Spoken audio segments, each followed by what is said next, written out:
Guitar Hero, Dragon Force introduced power metal to a much broader audience, pushing the genre closer to the mainstream than ever before. But then it was Finland's Nightwish who put power metal on the European charts, taking the genre all the way to #1.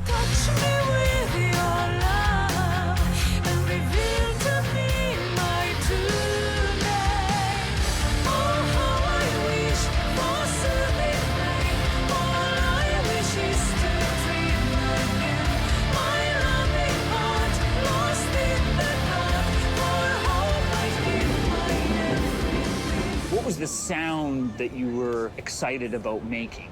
My biggest passion is film music and soundtracks, which I consider is contemporary classical music.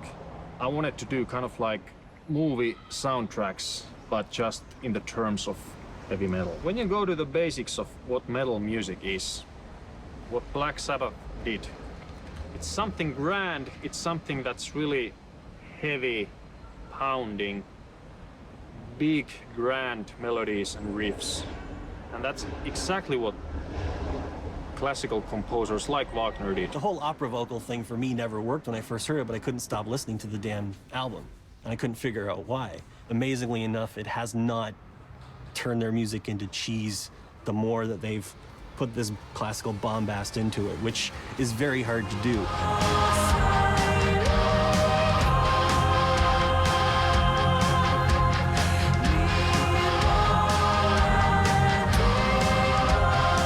Heavy metal music tends to be a pretty male-dominated style. And do you think part of the reason for the success that you've had has been that you've carved a new direction? There were many girls before me in the metal, but not kind of voice I had at the time, you know, classically trained. If you listen Nightwish, it's not the metal that, you know, you consider like a metal. True metal. It's different. So this was the beginning of something new. It was about time women started to have a sort of like a proactive role within rock music. Young girls who, you know, want to have something else to do with the band other than blow the Guitar Hero, you know. I only do what I feel. I love the harder riffing in guitars, and I love the symphonic side of the beautiful melodies. It's maybe the matter of fact that having these elements presented in a music that can really reach people, not only the stereotype of a metal fan or classical music listener.